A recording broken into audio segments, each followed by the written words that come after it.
Muy buenas tardes. Sean bienvenidos a la Torre de los Lujanes, sede de la Real Sociedad Económica Matritense desde el año 1866. Hoy, jueves 15 de junio, en esta villa y corte celebramos un nuevo foro diplomático. Tenemos la gran suerte de contar con la presencia del profesor Gullo.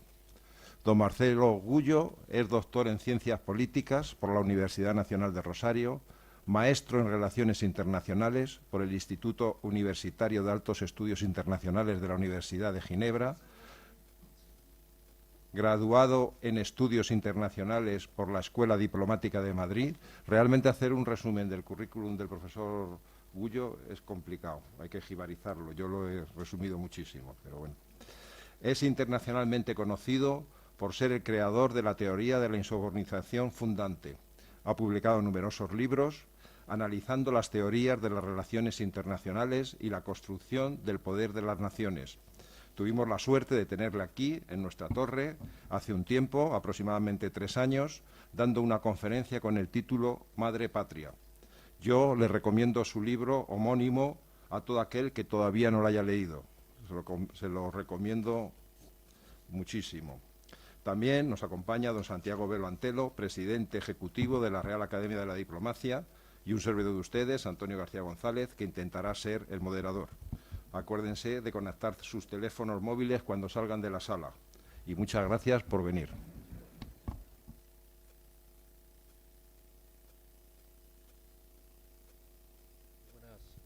¿Se escucha bien? Sí.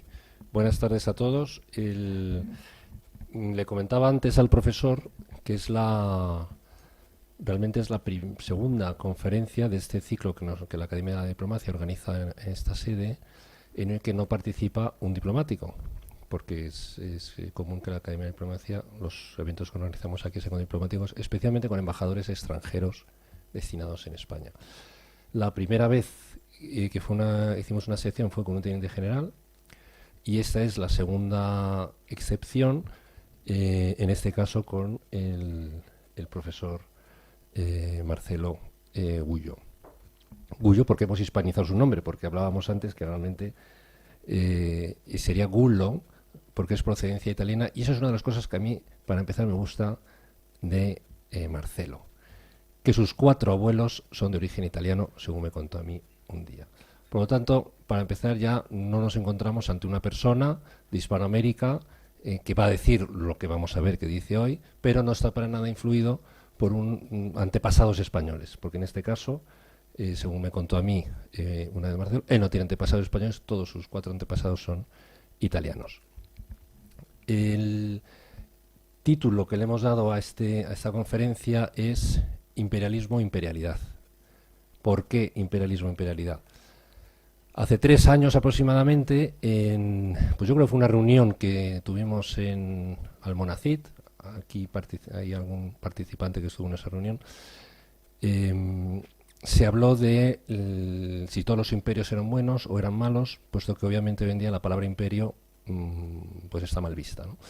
Y entonces nosotros desde la Academia empezamos a trabajar en diferenciar ambos conceptos, concepto imperialismo frente al concepto imperialidad, que no son lo mismo. Hemos participado ya en diferentes actos, conferencias, y hemos aprovechado para ir pues bueno, metiendo las diferencias de este concepto. Pero hoy queríamos que fuera uno de los primeros días en donde ya literalmente un acto lo titulamos imperialismo frente a imperialidad, y que fuera una persona externa a la Academia, además, la que nos pudiera ilustrar también al respecto.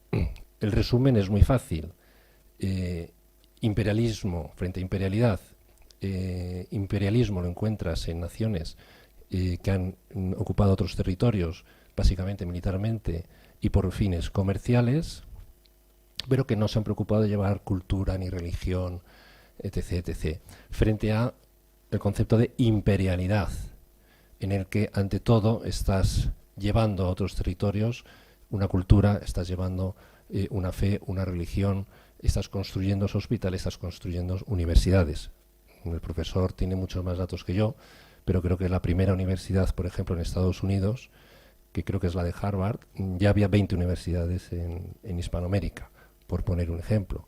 O cuando la propia reina Isabel la Católica ya hablaba de proteger a los indios, nos encontramos con que diferentes estados en Estados Unidos, hasta los años 60, incluso, años 60, 1960, todavía en sus constituciones a los indios figuraban que no eran seres humanos. Llegaron 500 años más tarde que nosotros, ¿no? Entonces, esa es la diferencia que luego podemos ahora profundizar entre lo que es imperialismo, en donde no hay colonias, en donde el territorio en el que estás es parte del mismo país, frente a imperialidad, pero frente a imperialismo. Naciones, yo creo que estamos todos pensando en cuáles pueden ser unas y otras, ¿no? Vamos, por lo tanto, a dar paso al profesor Gulo, y que además hoy me ha prometido, voy a utilizar un lenguaje muy diplomático, aprovechando su experiencia en la escuela diplomática. Y le he dicho, tú puedes utilizar tu lenguaje diplomático, pero ante todo, di lo que quieras, lo que sepas. Yo soy de los que consideran, además, anuncio ya que en octubre lanzará tercer libro, que el libro que tiene ahí, el Madre Patria, yo le considero un libro fundamental, pero fundamental para los colegios. Fundamental para los colegios. Tenemos aquí al exministro de Cultura. Yo creo que ese libro para chicos de 14, 15, 16 años es realmente fundamental, porque lo explica todo de una manera sencilla, con un lenguaje muy didáctico y muy fácil de comprender. Por lo tanto, muchísimas gracias a todos por haber venido hoy, un día ya, primer día de mucho calor. Muchas gracias a la embajadora de Bosnia que acaba de llegar, Danka Savic. Muchas gracias por estar con nosotros, a todos ustedes. Y Marcelo, adelante cuando quieras.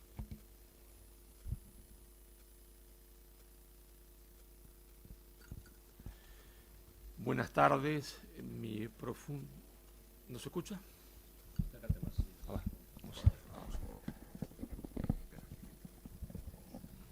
Mis hijos me dicen siempre, papá, amigate con la tecnología.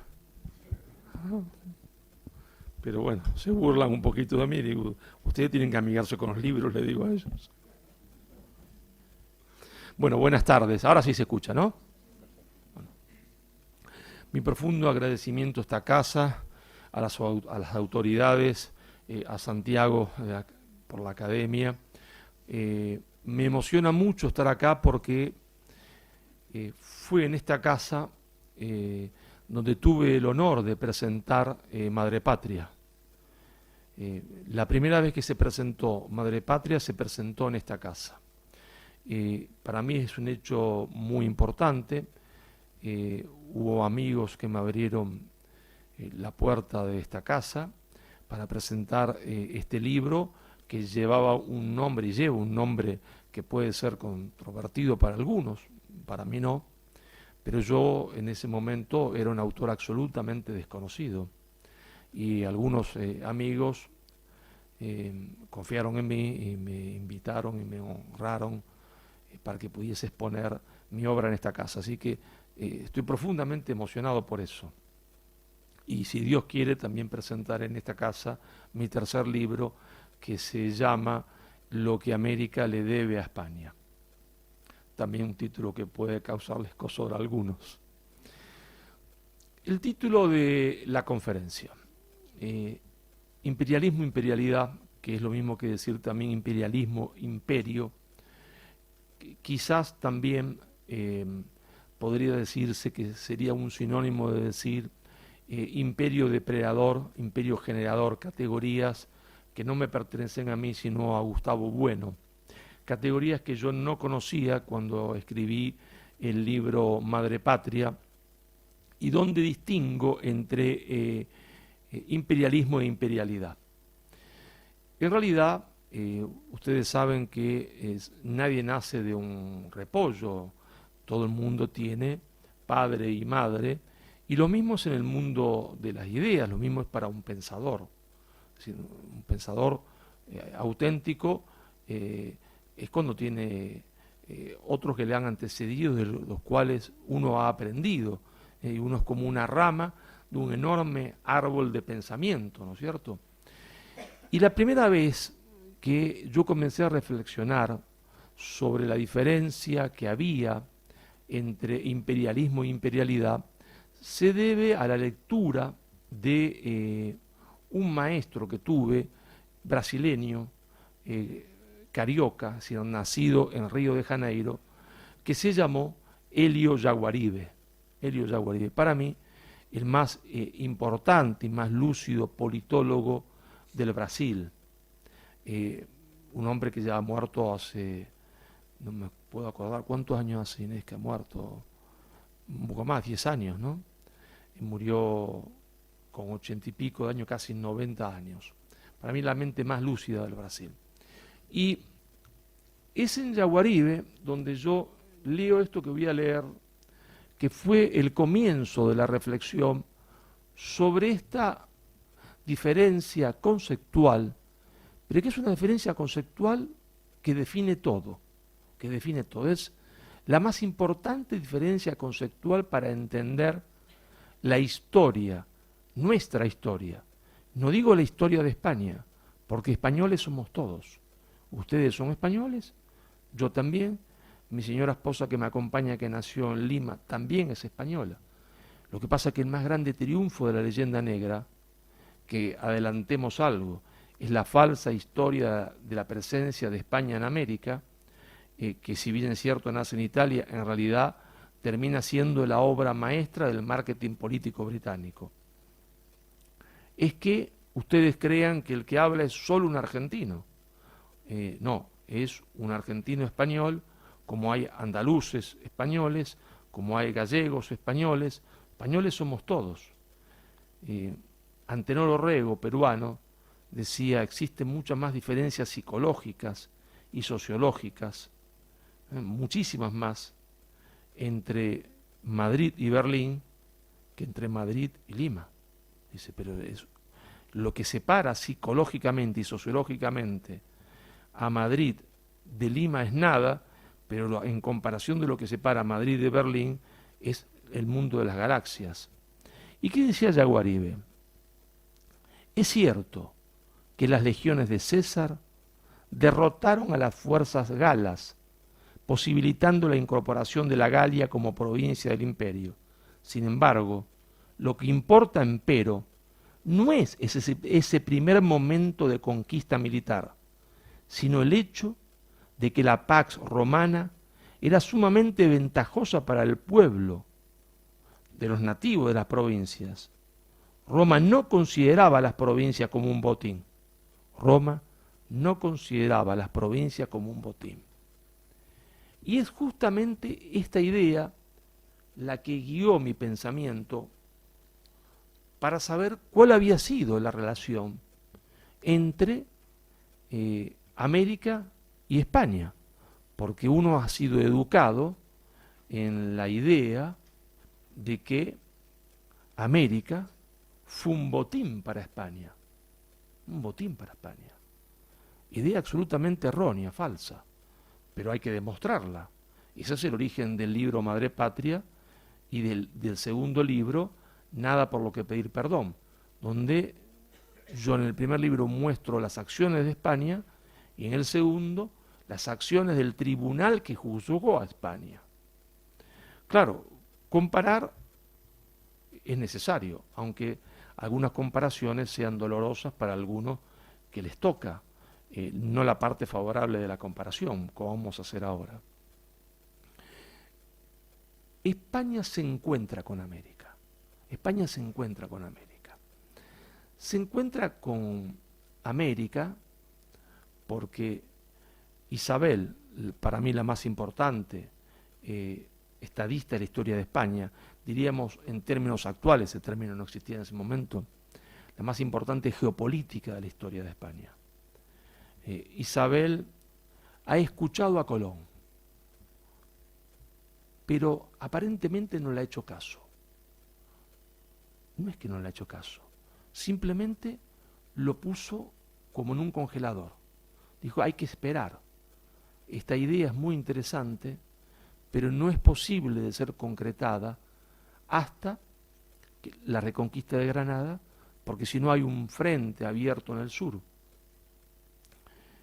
Y entonces, solo cuando eso se produce, Colón parte ese mismo año de 1492 a navegar hacia el oeste.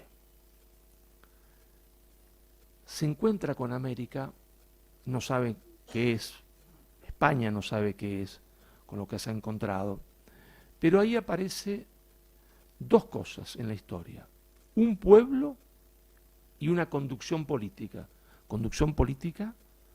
de una mujer. Es una mujer la que conduce los destinos de ese momento de Castilla, porque en un principio la empresa es una empresa castellana, y es ese pueblo que se encuentra con América. Hay otros pueblos que se van a encontrar también con América: los ingleses, los franceses, los portugueses, como se van a encontrar con otras partes del mundo, porque es España la que abre el camino de la primera globalización. ¿Y qué dice España cuando se encuentra con América? ¿Y qué es lo que dice el mundo anglosajón cuando se encuentra con América? Y ahí hay una diferencia, que es una diferencia de orden teológico. Una diferencia de orden teológico. Sí, hay una diferencia política, pero cuya raíz es la teología. Es curioso, ¿no? Pero la mayoría de las ideas políticas tienen un origen teológico. Los hombres del norte, que se han hecho ya protestantes, ha habido la ruptura de la cristiandad occidental, primero con Lutero y luego con Calvino. Llegan a América, y América, dicho sea, porque hay que decir la verdad, América no era un paraíso, América era un infierno donde tribus se enfrentaban a otras tribus en guerras mortales, donde pueblos esclavizaban a otros pueblos, donde reinaba el canibalismo y la antropofagia, donde no había ningún respeto a la mujer ni al prisionero de guerra, a nada. Se encuentra no con un paraíso, con un infierno.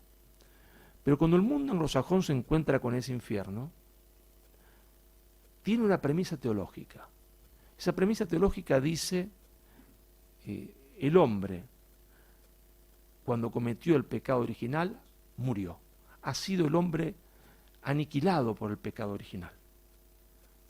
Y Dios, dice Calvino, ha venido a salvar a unos pocos hombres y a unas pocas naciones. Y el hombre no puede hacer nada, es elegido por Dios. Pero el pecado original ha aniquilado al hombre. Entonces ellos se encuentran con ese infierno que era América, con los nativos americanos, esa es la verdad.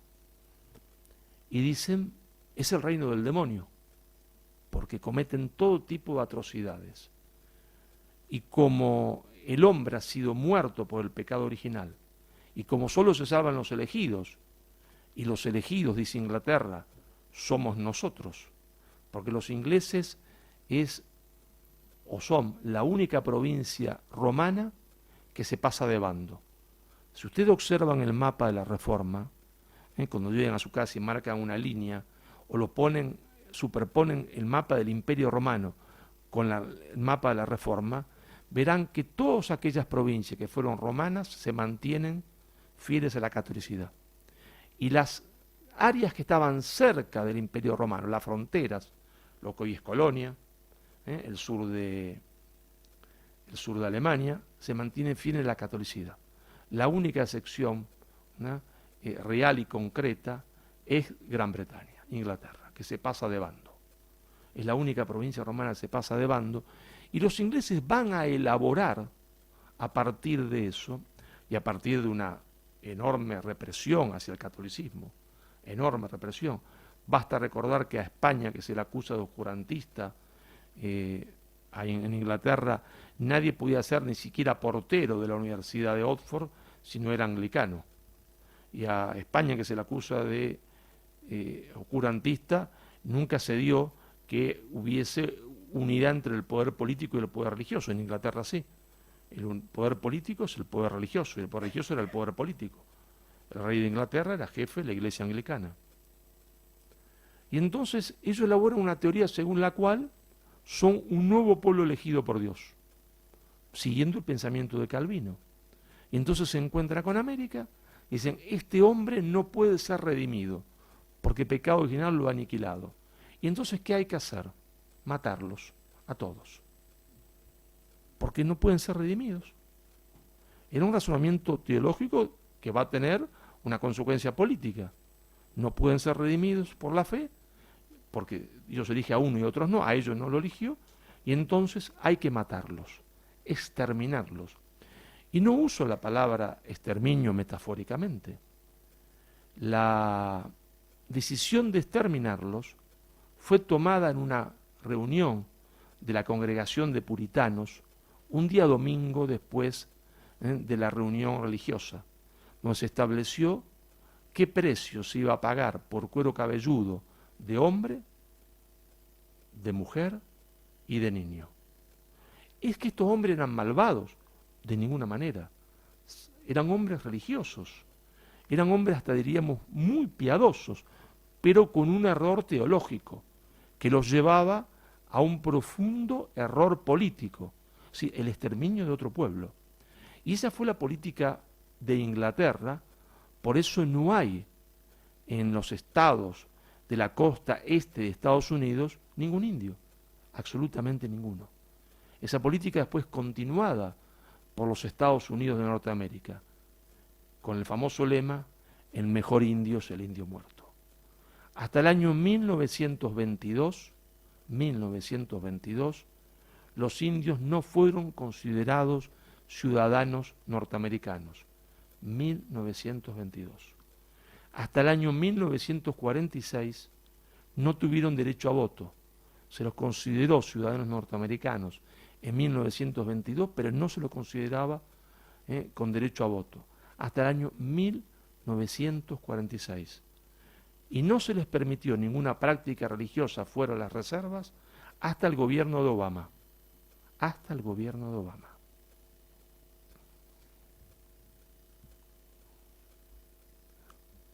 Veamos el lado español. Y ahí también dijeron, la verdad es que este es un territorio del demonio, pero se partía de otra consigna teológica, la consigna que decía el hombre no ha muerto por el pecado original, el hombre ha sido herido por el pecado original, y por lo tanto el hombre es redimible por la fe, porque para eso vino Jesucristo. Jesucristo no vino para algunos hombres, o para algunas naciones, vino para todos los hombres y para todas las naciones. Y entonces el hombre puede ser redimido por la fe. Y entonces España se fija a sí misma, y fue la primera vez en la historia de la humanidad que un pueblo se fija a sí mismo un imperativo moral. No había pasado nunca en la historia de la humanidad. Y España se fija el imperativo moral de evangelizar a esos pueblos, es decir, de redimirlos por la fe. Y es verdad, la empresa de España fue una empresa fundamentalmente evangelizadora. Pero claro, hay pueblos y hombres, en este caso mujeres, porque no es cierto, como piensa el marxismo, que la historia son procesos y clases sociales. No, la historia son procesos y hombres. Hombres y procesos.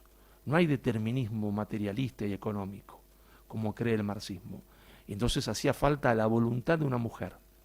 Esa mujer fue Isabel la Católica, que dijo, esos territorios no serán colonias, cuando todavía ella no sabe bien qué son esos territorios, ni qué cantidad de habitantes hay, ni cómo es el territorio, ni cuán extenso es el territorio. Pero inmediatamente dices, esos territorios no serán colonias, esas personas serán súbditos de Castilla. Y dice algo más, y establece entonces la obligación evangelizadora.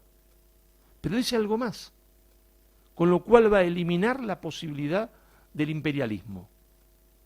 Dice, cásense españoles con indias e indios con españoles. Es decir, establece la política del mestizaje. ¿Cuándo hay imperialismo? Cuando la nación que llega en ese territorio y decide entonces la limpieza étnica del territorio a ocupar, porque el otro no vale, el otro no es el otro, no tiene ningún valor. Entonces decide la limpieza étnica del territorio. Es la política de Inglaterra en los Estados Unidos, continuada después por la República Norteamericana, la limpieza étnica. El mejor indio es el indio muerto. Y es la política de Inglaterra en Australia. Censaron 800.000 personas los ingleses en Australia. Pero curiosamente no los consideraron seres humanos. En el censo estaban en la parte de fauna. Es decir, caminaban, parecían personas, pero no eran personas. ¿Y por qué hacen esto? Porque si no son personas pueden ser eliminados físicamente, sin ningún inconveniente. Y no se los consideró personas hasta hace apenas 15 años. Estaban todavía en el censo australiano, en la parte de flora y fauna. En Tasmania los ingleses asesinaron a toda la población. Una sola mujer quedó viva del genocidio de Tasmania. Una sola mujer. Es decir, el imperialismo, a diferencia de la imperialidad, se caracteriza por la limpieza étnica. Se limpia el territorio para que un pueblo nuevo, un pueblo, se instale ahí. Por eso los norteamericanos tienen el mito de la Nueva Jerusalén. Llega un pueblo que pasa el Atlántico, en los buques, están conducidos los puritanos por un gran pastor, un hombre de mucha fe, un buen hombre, pero él observa que hay una epidemia de viruela antes de llegar a las costas y dice, es un signo de Dios, es un signo de Dios porque está matando a la población existente, porque hay que limpiar el lugar para crear una nueva Jerusalén. Tiene que estar vacío ese territorio para este pueblo y crear una nueva Jerusalén. Lo hacen en Australia, lo hacen en los Estados Unidos, lo hacen en Nueva Zelanda. Claro, el imperialismo se caracteriza cuando no puede hacer la limpieza étnica porque la población es muy numerosa, en realizar una política de apartheid. Cuando no pueden matarlos a todos, entonces apartheid. Y tenemos el ejemplo que todos ustedes conocerán, hasta hace muy pocos años atrás, que es el ejemplo de Sudáfrica. En Sudáfrica los ingleses son una minoría muy pequeña, la población nativa es demasiado grande, no pueden como en Estados Unidos eliminarlos a todos y entonces desarrollos, dicen ellos, separados. Jamás mezclarán su sangre. España llega a América e inmediatamente comienza el mestizaje. Se sigue la orden de Isabel. Mestizaje. Y cuando hay mestizaje, ¿puede haber metrópoli y colonia? No, porque está el supuesto conquistador con la conquistada, que ya tienen un hijo, pero si a ese hijo lo cuido, le doy la mejor educación posible, lo considero realmente mi hijo, y sufro por él y gozo con él, entonces no hay más relación metrópoli-colonia, no hay imperialismo. Me gusta poner siempre dos ejemplos que son fantásticos. El primer ejemplo es el primer, diría yo, mexicano, que fue el hijo de Cortés con doña Marina. Y pido que no le llamen Malinche, porque es un nombre despectivo, puesto por los negros legendarios. Ella decidió llamarse doña Marina cuando se bautizó. Y por lo tanto debe ser para nosotros doña Marina. Cortés tiene este hijo se llama Martín. Martín Cortés es soldado del Imperio Español. Su padre hace que lo nombren caballero de la Orden de Santiago. No podía haber en España mayor honor para un hombre en ese momento que ser caballero de la Orden de Santiago. Pero este hombre era un mestizo, lo cual nos da una pista muy importante de que España no está haciendo racismo. España no está haciendo racismo. Es decir, este hombre es un mestizo. Se parece más a su madre que a su padre. Y este hombre es caballero de la Orden de Santiago. ¿Y qué siente este hombre por el imperio? Amor, porque el imperio es su patria. Y es posible de ser demostrado que siente amor, que no es una ocurrencia de quien habla, del profesor Marcelo. Claro, cuando un hombre se enfrenta a la situación más difícil que un hombre puede enfrentarse en la vida, es decir, de estar de cara a la muerte, cuando tiene que combatir. Él está en España, es la última rebelión morisca de las Alpujarras, la posibilidad de una contraofensiva del Imperio Otomano, él no tiene obligación de ir a combatir y él va a combatir en contra de esa última rebelión porque sabe la importancia que tiene de aplacarla. Nada lo obliga. ¿Y por qué va? Porque el imperio era su patria, porque sentía amor por su patria. Nadie va a combatir voluntariamente por algo que no ama, ¿no? ¿Y con quién se encuentra en ese combate? No sabemos si se encontraron físicamente uno al lado de otro. A mí me gusta imaginar que sí, y si pudiese escribir novela, escribiría una novela al respecto. Se encuentra con nada más ni nada menos que con el Inca Garcilaso de la Vega. El Inca Garcilaso de la Vega, de mamá princesa quechua y papá guerrero español, es un hombre trilingüe. En Cusco ha aprendido a hablar y escribir perfectamente el español, el quechua y el latín, pero debe haber también aprendido a hablar y escribir muy bien el italiano, en ese momento toscano, porque es el primero que traduce la Divina Comedia del toscano al español. Ya ahí vamos a entrar a una segunda pista aparte del mestizaje. La primera pista es el mestizaje. Sigamos con esta. Después volveremos a la otra. Se encuentra ahí, él está en España, es un hombre rico. Es un hombre rico porque su tío le dejó a él, que es mestizo, toda su herencia. Toda. No tiene necesidades económicas. No tiene que ir a combatir por dinero. Y sin embargo, él va a combatir también. ¿Por qué? Porque su patria es España. Su patria es el imperio. España era todo, de los Pirineos a los Andes, y desde el Río Grande a la Tierra del Fuego. Él va a combatir también.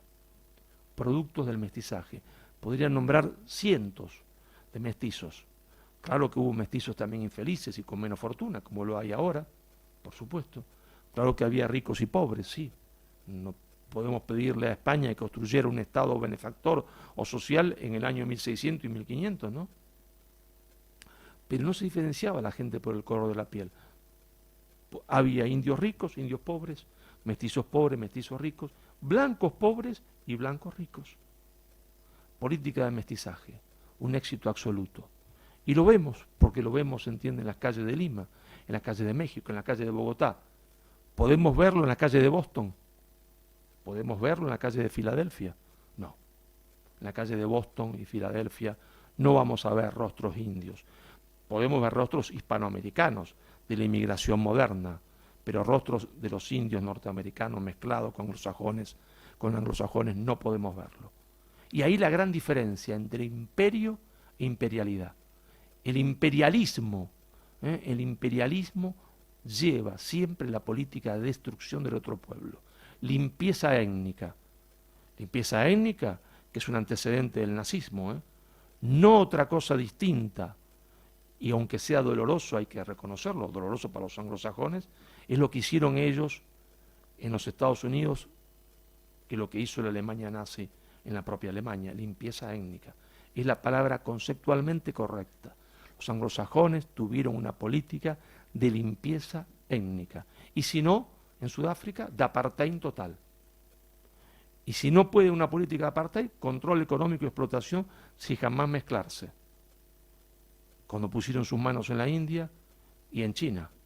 En China, las casas de los ingleses, que les gustaba tener una casa con un césped alrededor, ponían un cartelito en el césped que decía: prohibido pisar el césped, perros y chinos. Prohibido pisar el césped, perros y chinos.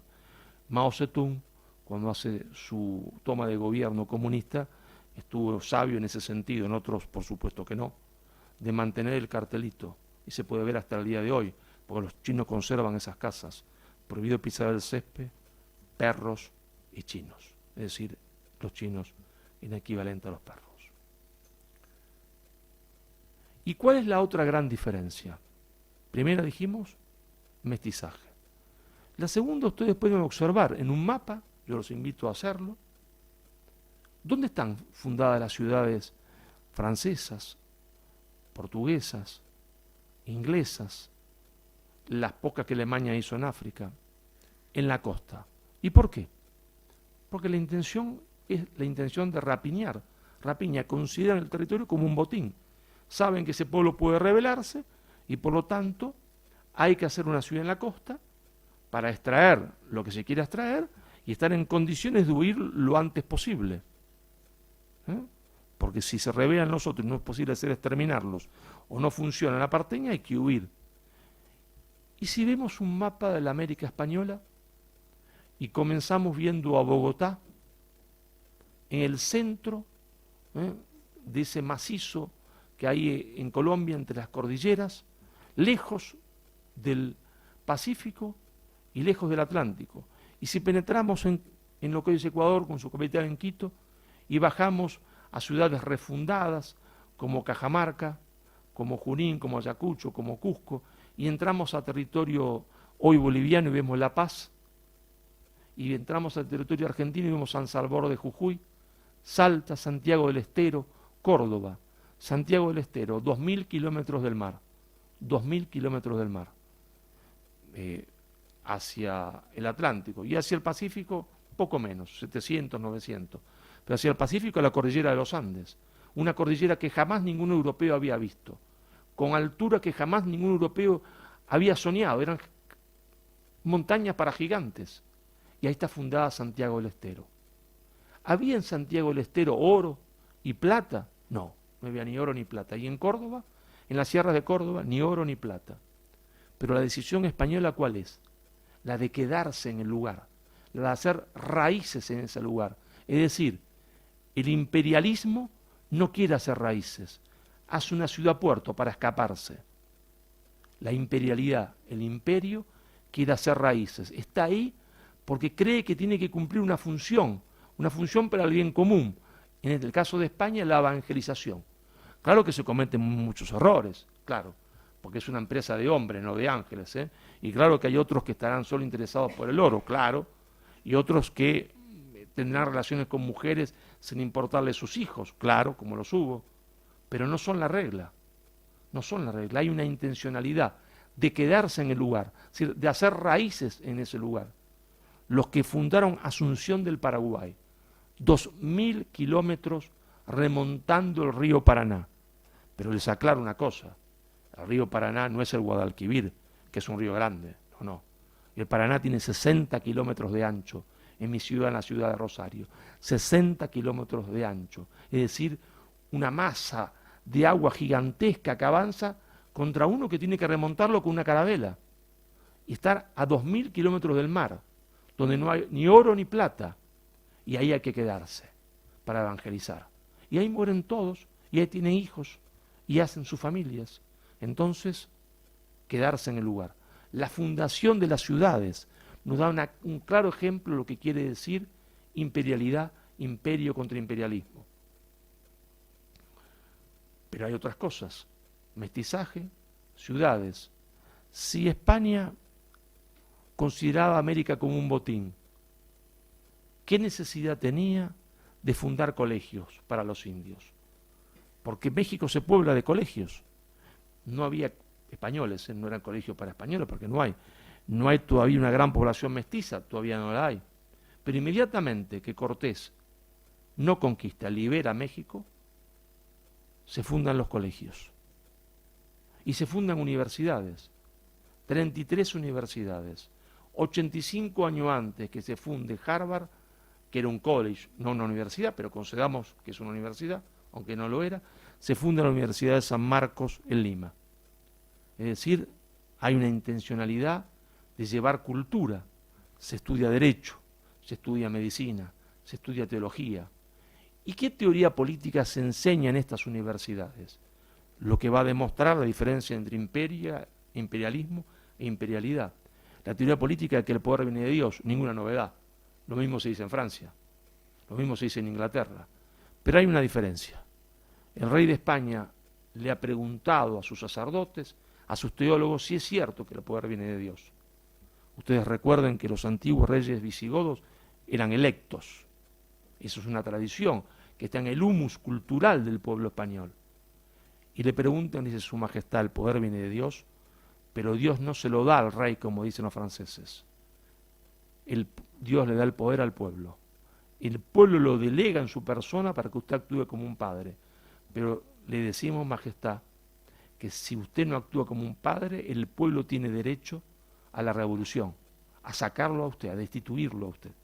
Porque usted tiene que gobernar para el bien común. Esto es Suárez, Francisco Suárez enseñando en Granada.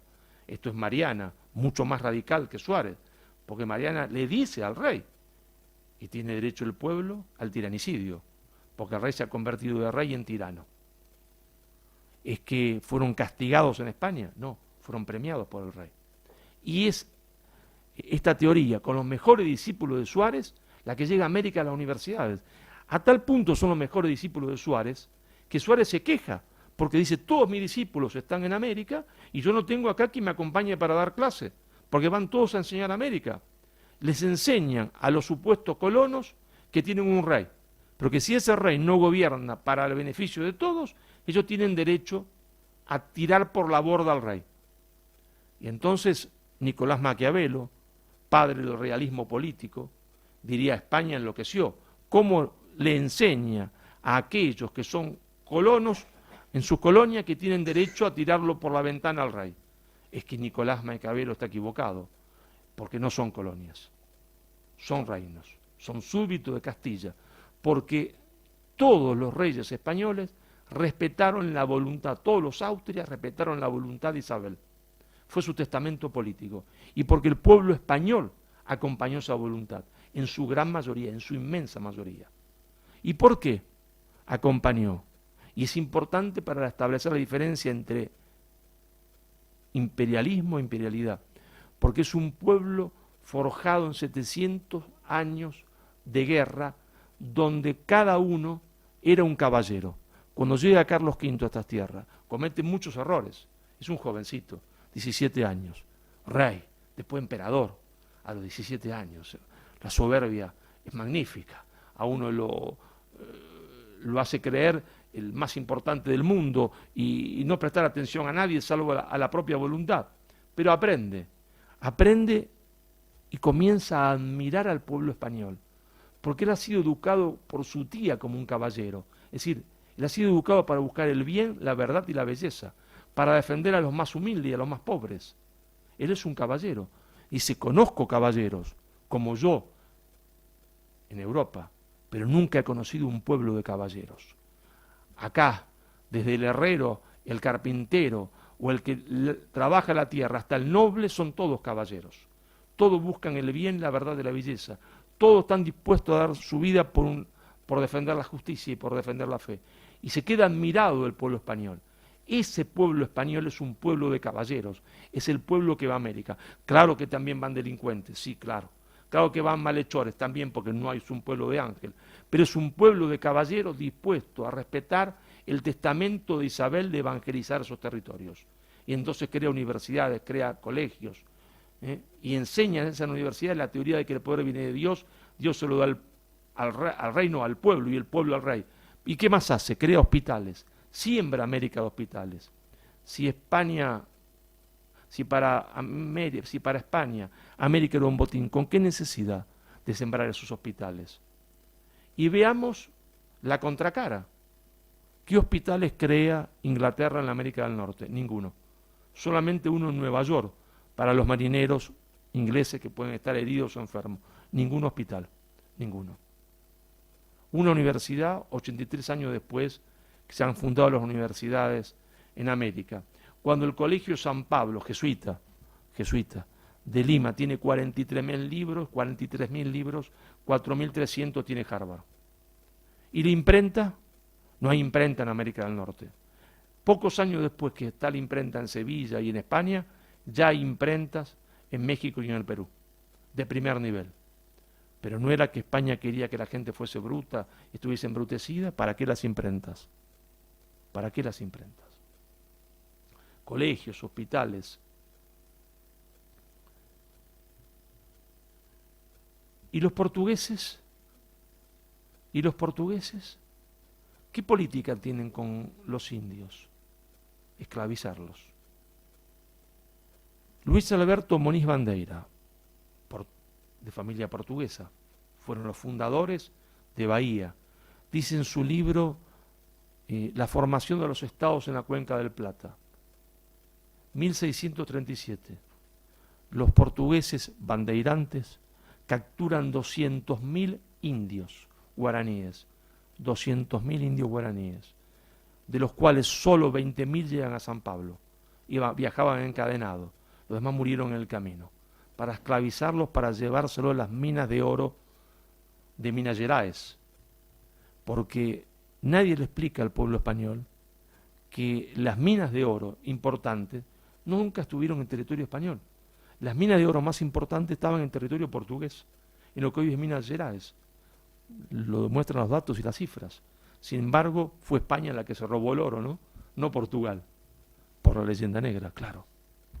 De 200.000 llegaron 20.000. 20.000. ¿Y cuándo fundó la primera universidad Portugal en Mozambique? Pocos años antes de la independencia. Se tomaron unos años para fundarla, ¿no? ¿Y cuándo fundó la primera universidad Francia en Argelia? Pocos años antes de la independencia. También se tomaron un par de años antes de fundarla. Es la diferencia entre imperialismo e imperialidad. Es decir, se va a fundir. ¿Y qué acontece entonces? Y por eso hay imperialidad y no imperialismo, que es el mismo pueblo. ¿Pero cómo es el mismo pueblo? Claro, ese mismo pueblo en sustancia, no en la forma, porque se transmite una cultura, se transmite una religión, es decir, se transmite una escala de valores. ¿Cómo actúa uno en el mundo? Bien o mal, dependiendo de su escala de valores. La escala de valores es lo que define la actitud de un hombre en su vida.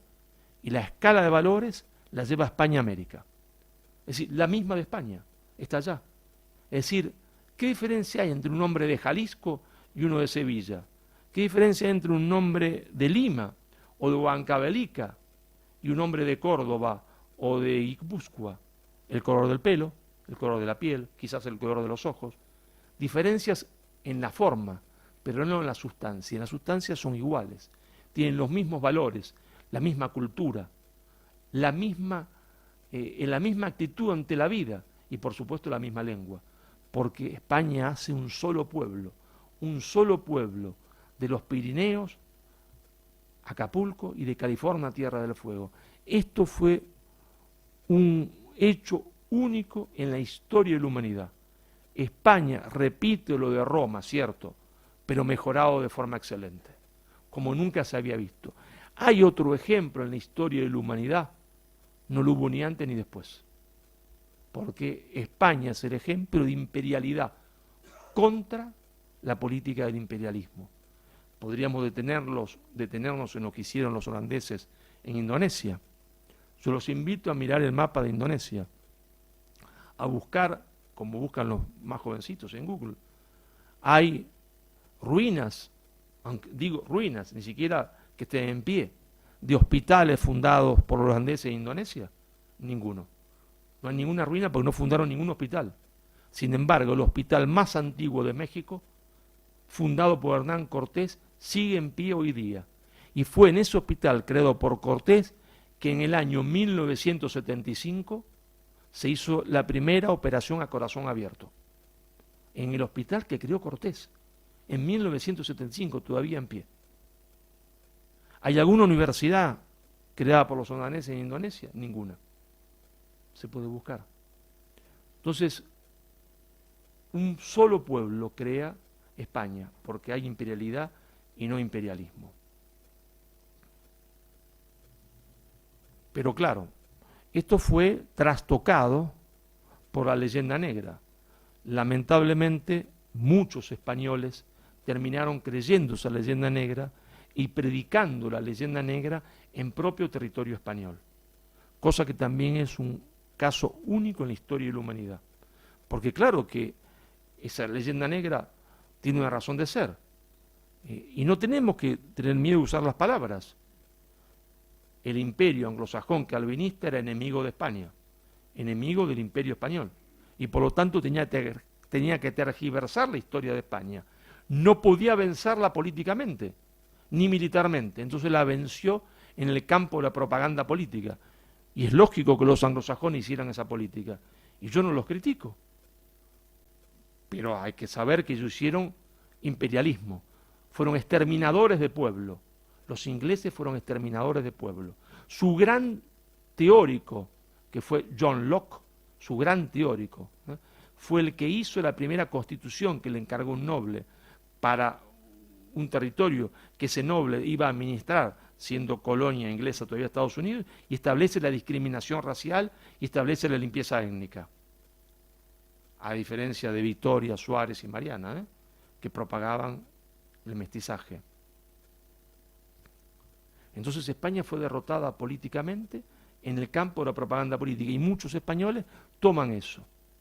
Por eso es importante que la leyenda negra, que hoy rige los destinos de Hispanoamérica, se termine en España, que termine en el corazón de cada uno de los españoles y en la mente de cada uno de los españoles, porque eso implica el triunfo del imperialismo anglosajón sobre cada uno de los españoles, pero implica algo más importante, implica que si los españoles no toman conciencia de esto, nada podemos hacer los españoles que nos encontramos del otro lado del Atlántico.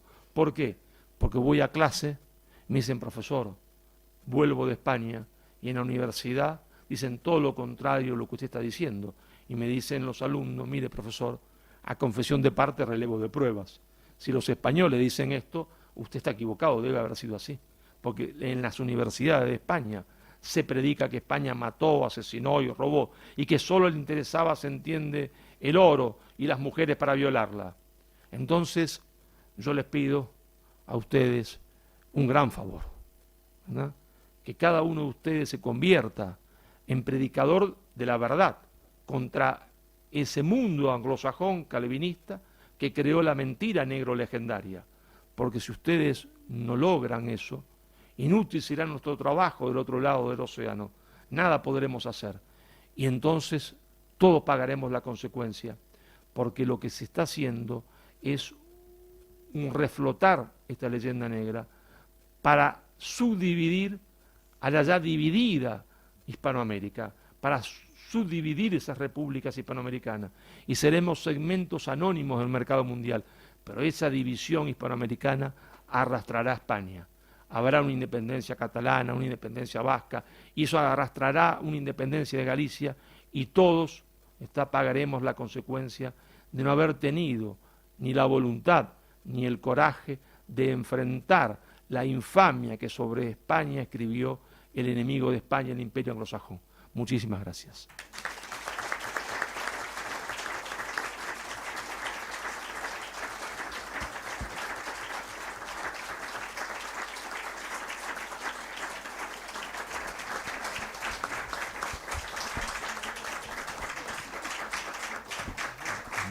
Muchísimas gracias, profesor. La verdad que es un auténtico placer escucharle, bueno, por lo menos para mí. Vamos a abrir un turno limitado de preguntas, y bueno, tenemos un micrófono a disposición del público. ¿Quién quiere preguntar primero? Ahí, Miguel. Yo ocupé ese estrado el día 1 dando una conferencia, y en el próximo curso espero ocuparlo también explicando dónde fue el oro que dio Atahualpa. O sea que eso no lo contaré ahora. Discrepo algunas cosas de las que dice usted. El apartheid lo inventaron los holandeses, no los ingleses. Así es, sí, está bueno. En Nueva Zelanda no se exterminó la raza. Yo he sido titular de la cátedra Ambrosio Espino, la profesora de la Complutense muchos años y ahora la Rey Juan Carlos. Los maoríes oceánicos supervivieron. Los que sí se intentó eliminar, y no del todo, los aborígenes australianos. Bueno, tendría por hablar muchas horas con usted. Pero tuve la suerte de escucharle en el Centro Riojano, donde dio usted una magnífica conferencia. Y yo lo que quería resaltar, que hoy supongo que ha hablado de cosas muy importantes, estoy de acuerdo con Pereira, estoy de acuerdo con usted en casi todo y le felicito, pero hay que recalcar una cosa que yo haré con los agregados hispanoamericanos el día 20. Y es que mucha gente culta española e hispanoamericana desconoce que la expresión francesa en Latinoamérica es peyorativa, insultante, vejatoria y racista. El que la inventó, que era un francés, Michel Chevalier, que odiaba con todas sus fuerzas a los indígenas, dijo: la mezcla de españoles con indígenas ha hecho una raza inferior. Nosotros los franceses haremos una superior, la latina. Y entonces llevaron a los mercenarios azuagos argelinos, a la legión extranjera francesa de bosnios, croatas, húngaros, y pusieron emperador títere austriaco. ¿Dónde estaba la raza latina ahí? Y es curioso, me alegro que lo ha citado usted, un gran hispanoamericano que estudió en la Universidad creada por los españoles de México, Benito Juárez, pues fue el que derrotó a aquella gente y fusiló en Querétaro, y Latinoamérica acabó con el fusilamiento de Querétaro. Adiós Latinoamérica. Y mira que yo me tengo que pelear con alguna gente inculta venezolana, y termino diciendo una cosa, señor Velo Antelo, que a uno de nuestros presidentes de gobierno más ignorantes, un tal Zapatero, le dijo un conductor de autobuses llamado Maduro y un militar teniente coronel, le dijeron: oiga, Zapatero, ¿por qué dicen eso en España e Hispanoamérica? Nos han dicho estos chicos tan cultos, comunistas de Podemos, que eso es un invento de un tal Franco, que tuvo este dictador. Por favor, quite eso de Hispanoamérica.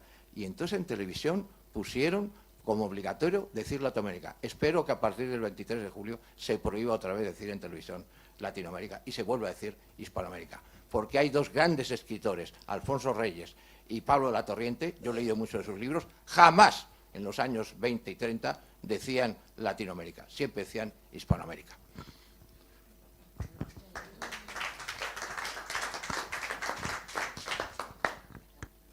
A propósito de eso, en mi libro Madre Patria, en la página 129 se subtitula La batalla por el nombre. Y ahí explico extensamente el significado de Latinoamérica como arma del imperialismo, primero francés y después norteamericano. 129, 130, 131, 132, 133 y 134. Creo que me he explayado bastante en mi libro sobre ese tema, ¿no? Bueno, creo que me he explayado bastante sobre eso. Por supuesto que el apartheid lo inventaron los holandeses, que también es el imperialismo anglo-calvinista holandés. En Sudáfrica lo inventaron ellos. A veces hasta me alegró que lo inventaran ellos, porque fueron los únicos que discriminaron con los ingleses. Durante un tiempo pusieron cancha de tenis para los ingleses y cancha de tenis para los holandeses, ¿no? Y entonces sufrieron un poco en algún momento los ingleses, cosa que me alegró mucho, ¿no? Porque fueron los únicos que lo discriminaron. Y por supuesto que lo de Nueva Zelanda, si ahí no lo eliminaron a todos, en algún lugar porque no pudieron y otro porque ya era tarde en ese momento, ¿no? Así es. Por eso son campeones del mundo de rugby. Así es. Sí, ahí. Sí. Buenas tardes, muchas gracias. Muy interesante todo lo que has contado.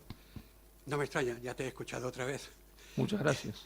Y lo que quería era matizar un poco, porque ha habido una cosa que me ha llamado la atención. Has dicho, los británicos, doblando el mapa y tal, era la única colonia romana que abandonó el catolicismo. Vamos a ver, los britanos fueron la última conquista y la primera que se perdió. Y por otro lado, eran católicos. Por supuesto que eran católicos, pero cuando se separaron de la Iglesia Católica no fue por una teoría religiosa, sino por una cuestión de faldas. Enrique VIII era tan católico como el emperador Carlos, pero como estaba casado con su tía y no le daban el divorcio, se inventó una religión. Así de simple. Y ya tuvo que coger lo que podía de cada una de ellas.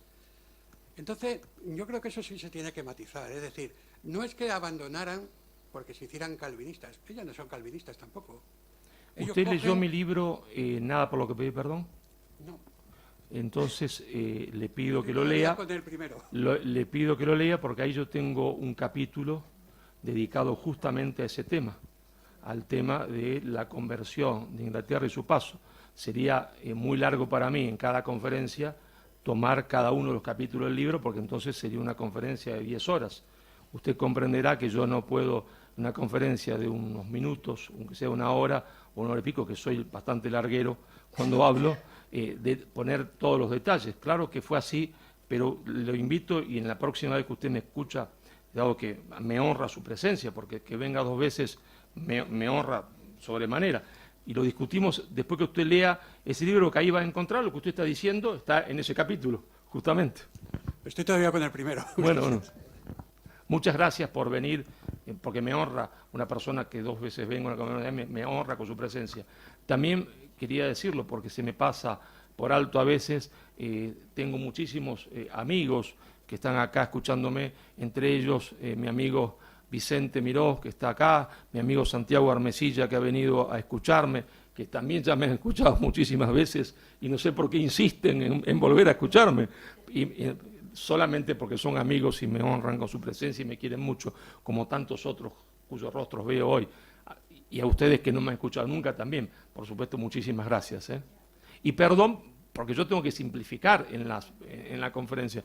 No me puedo explayar de todos los temas y hacer lo que decía Santo Tomás, distinguir para aclarar en cada punto, porque entonces podríamos hacer una cena después y después continuar con café hasta la madrugada.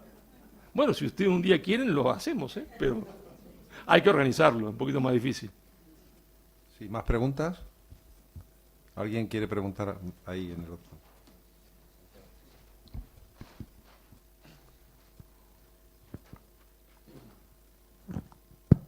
Bueno, lo primero, Marcelo, gracias por nombrarme. Tú insistes mucho en tus exposiciones en hacer una dialéctica presente, pasado, presente y luego una proyección de futuro cuando tratas cualquier tipo de cuestión, sea la insubordinación fundante o incluso la leyenda negra. Quizás es pedirte mucho por mi parte si pudieras hacer una proyección hacia el presente del concepto de imperialidad que haces, para ver cómo podría recuperarse esa idea de imperialidad de cara al futuro. Y te lo comento porque tú has nombrado de que es fundamental acabar con la leyenda negra en España, a nivel académico y supongo que también a nivel popular, o nacional popular, como dicen en Argentina. Pero creo que también hay otra pata de la leyenda negra que se desarrolla bastante en España desde hace tiempo, que tiene que ver con, bueno, con algo que ha pasado recientemente a nivel sociológico en España y que sirvió, aprovechando la leyenda negra, para atacar a España, que es lo que pasó con Vinicius en el campo del Valencia y que nos acusaban de ser racistas. Hubo insultos a Vinicius, es cierto, se le llamó mono y evidentemente mono es un insulto racista, pero fue un evento utilizado desde fuera de España para atacar a España, tanto desde países iberoamericanos, incluido Brasil, como por ejemplo desde Inglaterra, donde se pidió que el Mundial del año, creo que es 2030 o por ahí, no se hiciese en España porque después de lo de Vinicius no estábamos preparados para ello. Bien, pero al mismo tiempo, pues por la cuestión de la... esto lo he hablado contigo, pero me gustaría ver qué opinión tienes aquí. Por la cuestión de la inmigración y la inseguridad ciudadana que algunas bandas mal llamadas latinas provocan en España, eso hace que algunos españoles sientan recelo hacia los hispanoamericanos, tomando la parte por el todo. También es verdad que muchos de esos españoles no saben que esas bandas mal llamadas latinas tienen su origen en Estados Unidos, como los Latin Kings o incluso las Maras. Pero es el que vea esos grupos en determinados barrios de trabajadores no piensa en el origen de esas bandas, piensa en la inseguridad que generan en sus barrios. Y acaban reduciendo ser hispano o latino a reggaetón, bandas, delincuencia. Claro que lo que yo te quiero preguntar es, en base a todo esto que te estoy diciendo, ¿cómo podrías recuperar tú el concepto de imperialidad para desde el presente y de cara al futuro poder no ya solo acabar con la leyenda negra, sino poder ir minando esa idea que se pueda tener en España de asociar lo hispano, excluyendo incluso la propia España de lo hispano, con estas cuestiones que tienen que ver con la inmigración y la delincuencia? Sé que se sale un poco de la charla, pero yo creo que no tanto, porque lo que estoy tratando es que tu explicación histórica se retrotraiga al presente. Y bueno, esa es la pregunta. Bueno, es una pregunta interesantísima. Claro, mi querido Santiago, que llevaría como 1 hora y media poder explicarla, pero no voy a rehusar dar una una breve explicación, de ninguna manera rehusaría eso. Acá lo que hay es una batalla cultural de aniquilamiento de España, ¿no? Una batalla cultural de aniquilamiento de España. La batalla cultural de aniquilamiento de España es un error creer que comenzó y terminó. No, está más vigente que nunca, más vigente que nunca. Por eso cuando acontece ese desgraciado acontecimiento de llamar mono al jugador brasileño, que no se le dijo por brasileño, se le dijo porque si pertenecía al equipo que de lo que estaban gritando no le hubiesen dicho nada. Era porque era del otro equipo, no porque fuese ni brasileño ni que porque fuese de otro color de piel. Claro, eran simplemente un grupo de inadaptados, porque no hay pueblo de ángeles y pueblos de 100% de personas cultas, eso sería imposible pensar. Pero sin embargo, inmediatamente, como un acto reflejo, la prensa anglosajona trató de fulminar a España. Y esa campaña de aniquilamiento de España continúa y va a continuar. Viene otra mucho más importante, que es la ópera guaraní, que se acaba de estrenar en San Pablo, donde es una ópera que trata del encuentro entre los portugueses y los indios guaraníes, donde el único malo y villano de toda la ópera es un español. Ellos mataron de 200.000, llegaron a 20.000, pero en la ópera el único villano es el español. Clarísimo. Ya está promocionada en Brasil, va a dar la vuelta al mundo, la vuelta al mundo. Es decir, que esa campaña de aniquilamiento de España está más vigente que nunca. Está más vigente que nunca. Y está más vigente que nunca en los Estados Unidos. Vemos las estatuas de Fray Junípero ser derribadas por todos lados. Eso se explica porque Huntington tiene dos libros. El libro, ¿no es cierto?, el choque de civilizaciones, y el libro que es más importante que ese, que se llama ¿Quiénes somos? Es el libro más importante, es ¿Quiénes somos? Esos dos libros, Huntington, y yo lo digo con todo respeto y sin ofenderlo, porque no me parece mal que así sea, él trabajaba al mismo tiempo para la CIA, como muchos profesores norteamericanos, y yo no lo veo mal que trabajen para su país dando, se entiende, interpretaciones históricas. Y él lo escribió para la CIA. Después de ese documento para la CIA hace el libro de aquello que puede ser publicado, y él dice: la principal amenaza para el mundo anglosajón es la inmigración hispánica en el sur de los Estados Unidos, y entonces nosotros tenemos que evitar que ellos recobren, dice él en el informe de la CIA, su conciencia de ser hispano y lo que representó la hispanidad, porque entonces se darán cuenta que están en un territorio que fue de ellos y el país se quebrará. ¿Qué tenemos que hacer?, dice él. Tenemos que inocular el odio a España para que se fijen en España y no en los Estados Unidos. Y entonces ese odio a España camina por esos niveles, también camina por los niveles del progresismo, ¿no es cierto?, hispanoamericano, que hoy reina en Colombia, reina en Venezuela, reina en Argentina, que viene del Congreso Comunista de 1930, cuando establecen la idea de que hay que crear repúblicas autónomas hispanoamericanas y para eso fomentar la leyenda negra. Es decir, que está más vigente que nunca. Ante eso, ¿qué hacer? Bueno, si estamos en una guerra cultural, dar la batalla cultural. Y por lo tanto, solo cuando esta batalla cultural sea dada y se les explique a los españoles, y cada uno asuma esta batalla cultural, y logremos que en los colegios, en la escuela primaria, se explique qué hizo España en América, qué significa Hispanoamérica para España, porque España no se entiende sin Hispanoamérica. El español, que decía el gran poeta andaluz, que no conoce, ¿no es cierto?, que no conoce Hispanoamérica, no conoce España. No conoce España. Y el hispanoamericano que no conoce España no conoce Hispanoamérica. Cuando todo esto se vuelva a enseñar, cuando recobremos el destino de la cultura española en nuestras manos y salga del mundo, se entiende, que humilla y que no quiere que España exista, entonces ahí empezaremos a encontrar una forma de solución. Ese hombre que está en un barrio humilde, bueno, pero nadie le ha explicado cuál fue la obra de España en América. hay que explicarle cómo fue la obra de España en América y que esos que están ahí son distintos de él, porque tienen un color de la piel distinto, porque tienen ojos distintos, pero que nadie es extranjero, ¿no está? Ni indio, ni negro, ni mestizo, ni criollo en tierra de Isabel y de Fernando, porque la obra más importante de España fue justamente la llegada de España a América. Y cuando el hombre entienda eso, entenderá que esas bandas son bandas, como hay bandas de delincuentes gallegos que han introducido la cocaína en España, o la cocaína en España no fue introducida por los gallegos. Sí, ¿y eso quiere decir que todos los gallegos son delincuentes y narcotraficantes? No, quiere decir que había bandas que antes se dedicaban al tráfico de tabaco y después al tráfico de cocaína. Pero no quiere decir que todos los gallegos son delincuentes, ni traficantes, se entiende, de cocaína. Bueno, lo mismo entenderán.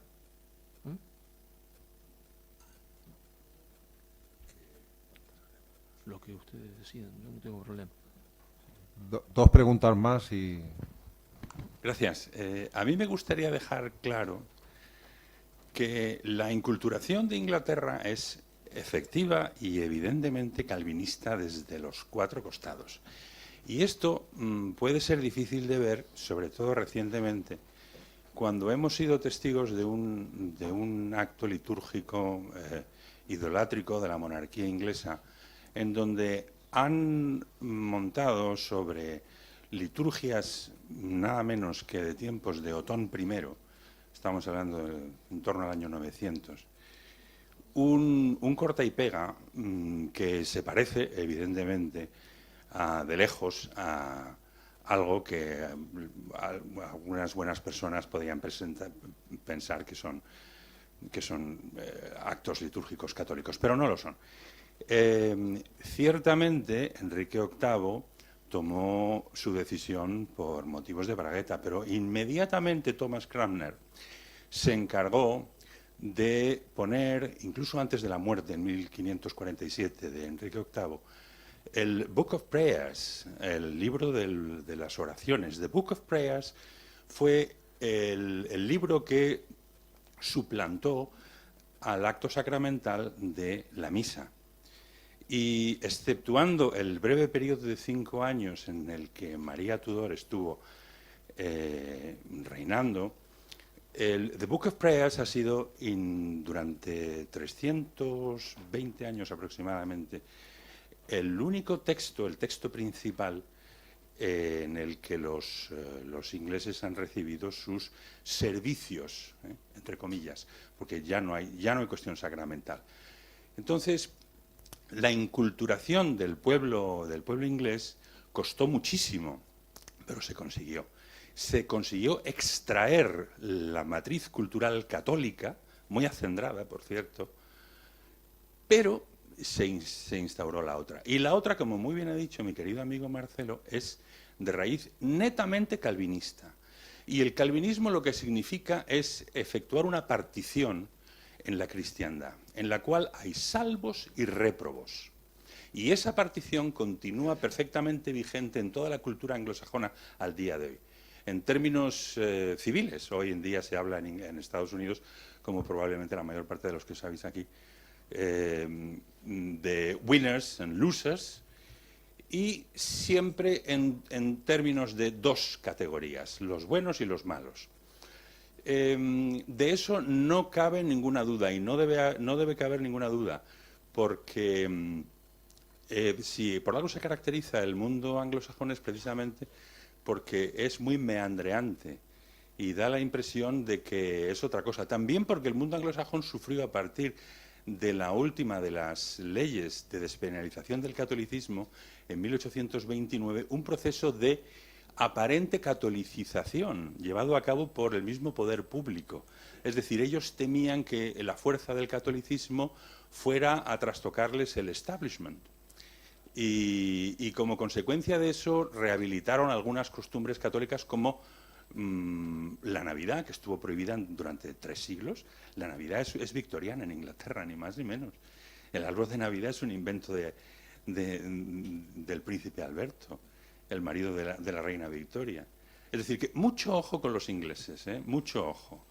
Nunca, en Inglaterra, nunca es nada lo que parece. Muchas gracias, por supuesto, Marcelo, por tu magnífica conferencia otra vez. Una última pregunta. Miguel, ¿dónde está Miguel? Para que le dé el micrófono. ¿A quién se lo doy? Ah, sí. Gracias. Bueno, yo brevísimamente, primero felicitarle de todo corazón, profesor. Ha sido una conferencia extraordinaria. Como usted dice, no puede tocar todos los puntos que tocan los libros porque no hay tiempo. Quería hacer una pregunta que también ha contestado usted. El problema que ha preguntado el joven es sobre el problema de identidad. Entonces, mientras los estados, los gobiernos y las leyes educativas no incluyan esta parte de nuestra historia de España, de la que tan orgullosos tenemos que estar, es muy desolador que los que estemos aquí de una determinada edad y que hemos tenido una educación mucho más correcta en ese sentido de la identidad del ser humano con su historia y con su patria, pues no la vivan. Entonces es muy difícil porque es como si hablara uno con marcianos.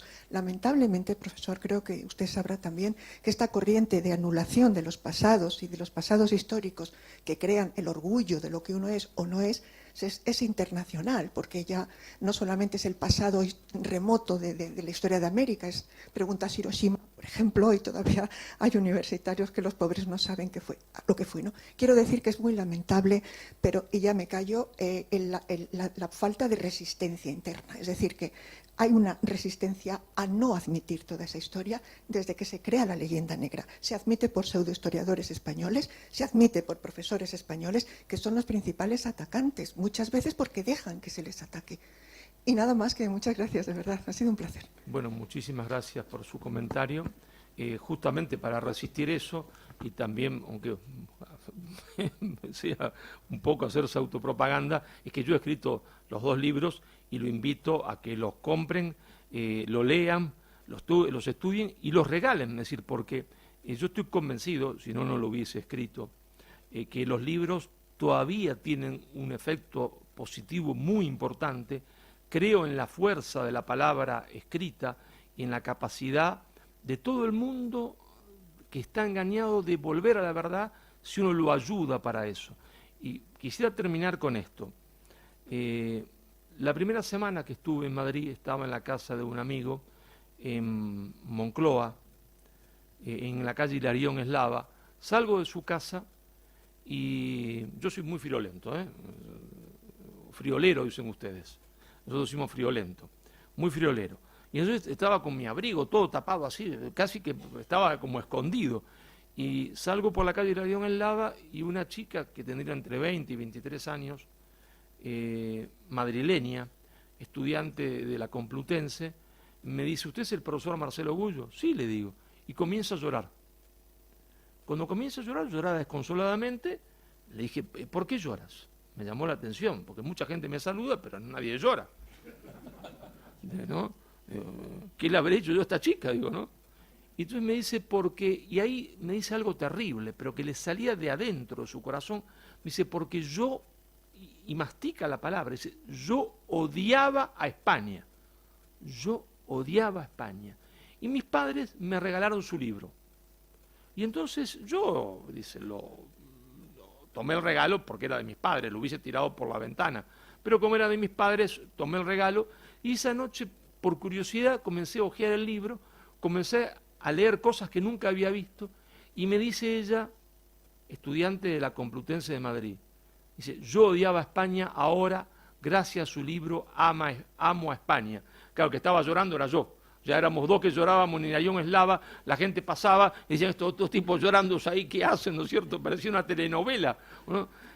Por eso creo en la fuerza de los libros, creo en la fuerza de la palabra, creo en la prédica, creo que todos estamos en un momento determinado de nuestra vida equivocados en algo y que podemos corregirnos si nos ayudan a corregirnos.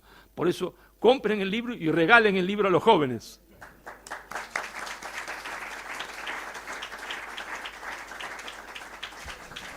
Muchísimas gracias, profesor. Quedamos emplazados para la presentación de su nuevo libro. Será en el nuevo curso, probablemente octubre, noviembre. Será anunciado, como siempre, como se anuncian todos los actos. Y, sobre todo, muchísimas gracias a todos ustedes. Sin ustedes esto no hubiera sido posible. Gracias.